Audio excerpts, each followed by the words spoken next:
And welcome to studies board. I am Shivani Chauhan. इस video में हम देखेंगे क्लास 8 साइंस की बुक के चैप्टर 1 के एमसीक्यूज़ और कुछ इंपॉर्टेंट क्वेश्चन आंसर्स। तो देखिए, सबसे पहले तो हम लोग देख लेते हैं एमसीक्यूज़। तो पहला जो क्वेश्चन है वो हमसे पूछा गया है कि क्या है भाई इसका आंसर, तो बताते हैं। देखिए, seed drill is use for, seed drills जो है उसका यूज़ किस चीज़ के लिए किया जाता है। तो देखिए, जो सीड ड्रिल है उसका यूज़ किसके लिए किया जाएगा? उगाने के लिए तो किया जाएगा, है ना। सीड डालने के लिए यानी कि सोइंग के लिए, तो सीड ड्रिल का इस्तेमाल किया जाता है सोइंग के लिए। तो इसका आंसर हो गया सी। तो क्वेश्चन नंबर 1 जो है उसका आंसर हो गया सी। अब देखो, क्वेश्चन नंबर 2 में आप लोगों से पूछा जा रहा है कि जो राबी क्रॉप है ना वो हार्वेस्ट कब होती है। तो राबी क्रॉप कब हार्वेस्ट की जाती है? जो इन सारे के सारे ऑप्शंस में से देखिए, राबी सबसे पहले तो आपको ये भी याद होना चाहिए कि राबी क्रॉप होती कौन कौन सी हैं। तो आप याद रखिए कि जो वीट है ना, वीट यानी कि जो गेहूं है वो एक राबी क्रॉप है, और जो राइस है वो एक खरीफ क्रॉप है। तो वीट राबी क्रॉप है। राबी क्रॉप्स को कब उगाया जाता है? सर्दियों के सीज़न में, यानी कि अक्टूबर के टाइम में तो इनकी सोइंग होती है। हार्वेस्टिंग का मतलब होता है कब इनको काटा जाता है। तो किसी भी फसल को 4 से 6 महीने तो लगते हैं। तो सपोज़ करिए कि अगर अक्टूबर में इनको लगाया जा रहा है तो इनकी कटाई कब होगी? कब होती है कटाई? मार्च के टाइम पर इनकी कटाई होती है, तो मार्च। मेज़ ग्रो वेल, मेज़ अच्छे से कब उगती है? सबसे पहले तो हमें ये याद होना चाहिए कि मेज़ कौन सी फसल है। क्या ये राबी की फसल है? क्या ये खरीफ फसल है? तो कौन सी फसल है? खरीफ में कौन कौन सी फसल आती हैं? राइस, राइस जो है वो खरीफ फसल है। राबी में कौन सी आती हैं? वीट, वीट और मेज़। ठीक है। अब मेज़ अगर रबी क्रॉप है तो रबी क्रॉप कब उगाई जाती है? रबी की क्रॉप तो किस समय पर उगती है? जून के टाइम पर ये हम थोड़ा सा उगाते हैं। ग्रो मत सॉरी उगती नहीं है, कब बढ़ जाती है, कब अच्छे से ग्रो कर जाती है? तो जून में। नेक्स्ट क्वेश्चन है, the agricultural instrument use for removal of weed is, weed निकालने के लिए खुरपी का इस्तेमाल हम लोग करते हैं।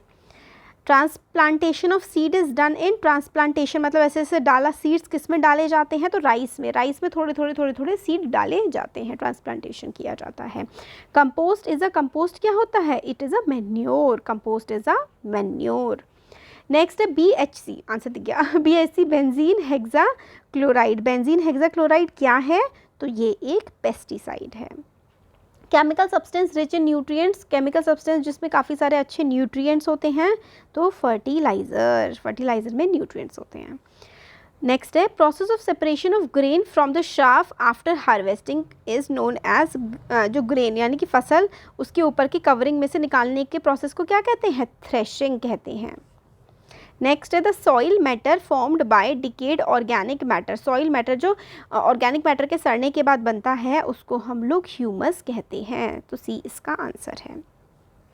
तो ये तो कुछ एमसीक्यूज़ हम लोगों ने देख लिए। अब हम ना कुछ इसके इंपॉर्टेंट क्वेश्चंस देख लेते हैं इस चैप्टर के। देखिए, इंपॉर्टेंट क्वेश्चन के वीडियो में पहले भी बना चुकी हूँ हमारे चैनल लर्नर बी पर, वहाँ से भी आप लोग देख सकते हैं। और यहाँ पे हम विद आंसर्स देख रहे हैं कुछ इंपॉर्टेंट क्वेश्चन। तो what are the advantages of manure, manure के क्या फ़ायदे हैं? तो ये फ़ायदे हैं, it enhances water holding capacity of a soil, मतलब जिस सॉइल में अगर ह्यूमस ज़्यादा होता है या फिर मैन्योर ज़्यादा होता है तो उसमें पानी रोक करके रखने की क्षमता उस सॉइल में ज़्यादा होती है। सॉइल की क्वालिटी को ये काफ़ी अच्छा कर देती है। It promotes the growth of soil friendly microbes, तो ऐसे माइक्रोब्स, ऐसे कीड़े मकोड़े सारे बेकार नहीं होते, कुछ अच्छे भी होते हैं। कोई ऐसे माइक्रोब मैन्योर या फिर जो फर्टिलाइजर्स हैं या फिर आप कह सकते हैं जो ह्यूमस बनता है वो क्या करता है? जो अच्छे कीड़े हैं वो उनकी उपज को बढ़ाता है, जो हमारी फसल को फ़ायदा पहुंचाती हैं।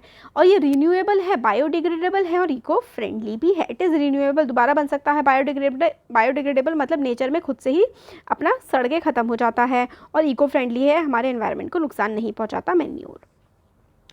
नेक्स्ट क्वेश्चन है, why is it advisable to wash fruits and vegetables before using them, तो ऐसा क्यों कहा जाता है कि जो फल हैं, सब्जियां हैं, उनका इस्तेमाल जब आप करें तो उससे पहले, खाने से पहले धो लें। तो इसका आंसर देखिए है, fruits and vegetables may contain many pesticides use during the crop production practices on them along with other germs and dust. तो क्या होता है ना कि फर्टिलाइजर्स पे होते हैं, पेस्टिसाइड होते हैं, या फिर गंदी मिट्टी वगैरह भी फ्रूट्स पे आ जाती है ना, तो हमेशा धो करके खाना चाहिए।